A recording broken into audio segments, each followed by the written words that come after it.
Si vous pouviez décider, vous garderiez tout cela au plus haut niveau de plaisir pour sûr. Vous ne voudriez pas être en train de vous battre avec la colère. Ce n'est pas seulement à propos de la colère. La peur, le stress, les tensions, ne les abordez pas séparément. Essentiellement, votre mental ne prend pas d'instructions de votre part. Salutations guerriers dragons et bienvenue dans cette nouvelle vidéo.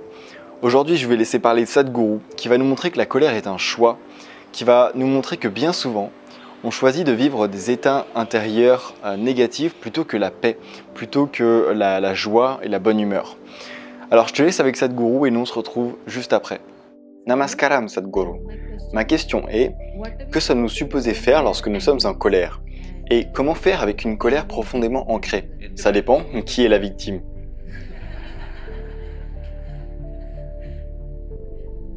Vous, s'il vous plaît. Supposons que vous soyez en colère contre votre mère, vous agissez d'une certaine manière. Vous êtes en colère contre vos amis, d'une autre manière. Vous êtes énervé contre vos professeurs, une autre manière complètement différente. Donc, qui est votre victime, là, maintenant? Par conséquent, ça devrait être vous. Mais maintenant, vous posez cette question comme si la colère était une part naturelle de qui vous êtes. Êtes-vous en colère, là, maintenant? Comment vous appelez-vous? Rohini, êtes-vous en colère là tout de suite? Non. Alors pourquoi êtes-vous tracassé par la colère? De temps en temps, vous vous mettez en colère, oui? Vous vous mettez en colère. La colère ne vous arrive pas. Vous vous mettez en colère. Vous aimez cela? Vous n'aimez pas cela. Alors pourquoi faites-vous ça?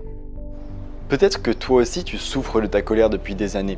Peut-être que toi aussi tu as déjà vécu ces moments où tu perdais complètement le contrôle, où tu te retrouvais à la limite de la violence physique, tu étais rentré déjà dans la violence verbale, tu étais à la limite de la violence physique envers tes proches, envers toi-même, tu étais prêt à t'infliger de la souffrance, à t'infliger de la souffrance physique, de la douleur physique à cause de ta colère. Si toi aussi tu souffres de cette colère, je suis sûr que tu as déjà essayé. Je suis sûr que tu as déjà essayé de comprendre d'où ça venait. Peut-être que tu as été voir un psy comme moi et que pour essayer de chercher les raisons de cette colère. Peut-être que tu as essayé d'aller voir des thérapeutes et peut-être qu'on t'a dit que c'était des blocages énergétiques. Peut-être qu'il fallait aller voir dans tes vies antérieures. Peut-être que c'était une question héréditaire, une question de ta famille aussi. Tu sais, moi, c'est ce que je pensais. Je pensais que ma colère venait de mon grand-père. Je pensais que ça venait de ma famille. Je pensais que c'était dans mes gènes et que jamais j'arriverais à m'en détacher. Alors, je suis allé voir des thérapeutes. Mais en fait, le problème, c'est qu'on cherche souvent à résoudre la colère, qui est une émotion qu'on vit à l'intérieur, que seuls nous vivons, qui se trouve à l'intérieur, avec des éléments extérieurs. On va chercher du savoir chez les gens, on va chercher de la connaissance chez les gens, des méthodes, pour essayer de résoudre des émotions qu'on a à l'intérieur. Alors je dis pas que c'est mal, je dis pas que les psys et les thérapeutes font du mauvais boulot, loin de là. Je dis juste que pour une émotion qui se trouve à l'intérieur, le meilleur moyen, c'est de se tourner vers l'intérieur, c'est d'aller regarder pourquoi est-ce qu'il y a cette émotion en nous. Et c'est pour ça que c'est tellement important de méditer régulièrement, parce qu'on apprend à se connaître. Autour de nous, il y a beaucoup de personnes qui font beaucoup de choses que nous n'aimons pas, oui ou non? Plein de choses à Mumbai se passent, des choses que l'on n'aime pas arrivent tous les jours.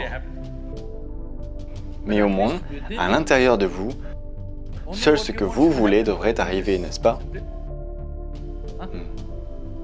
Je ne peux pas décider que seul ce que je souhaite se passe à l'intérieur de vous. Mais je peux seulement décider de ce que je veux qu'il se passe en moi, n'est-ce pas? Si vous pouviez décider de ce qu'il devrait se passer en vous, choisiriez-vous la colère ou la joie? S'il vous plaît, choisissez, je vais vous bénir.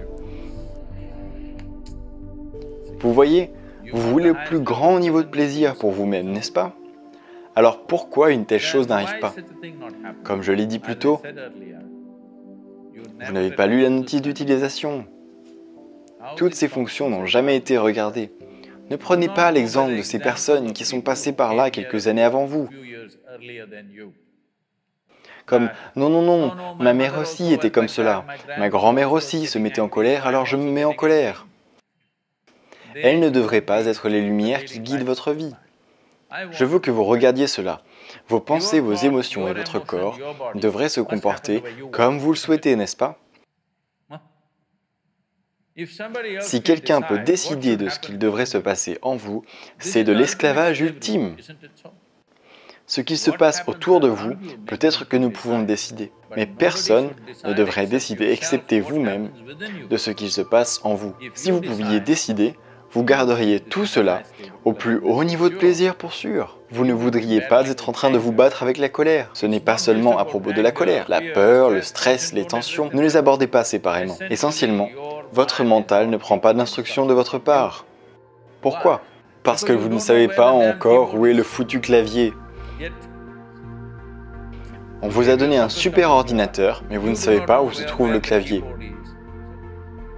C'est notre propre décision de choisir si on veut se mettre en colère, de choisir si on veut avoir des émotions négatives ou si on veut vivre des émotions positives et des états intérieurs paisibles.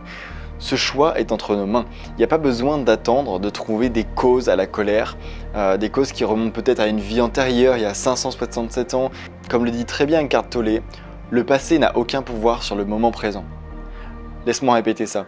Le passé n'a aucun pouvoir sur le moment présent. Parce que le seul pouvoir qu'a le passé sur nous, c'est le pouvoir qu'on lui donne. Et c'est pareil pour la colère. On donne à la colère le pouvoir de nous impacter à chaque seconde.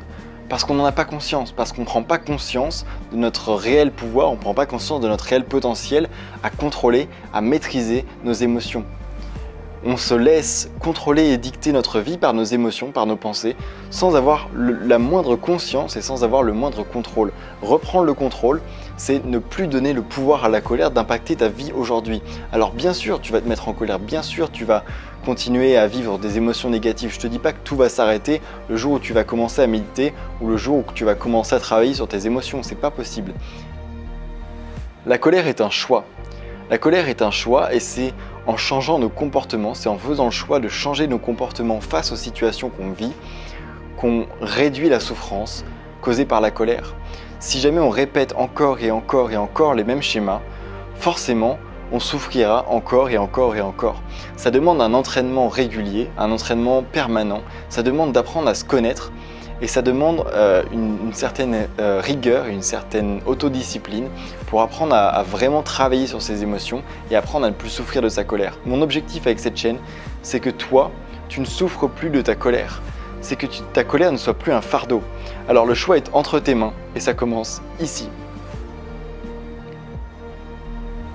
Est-ce que c'était bien? Ouais, c'était bien.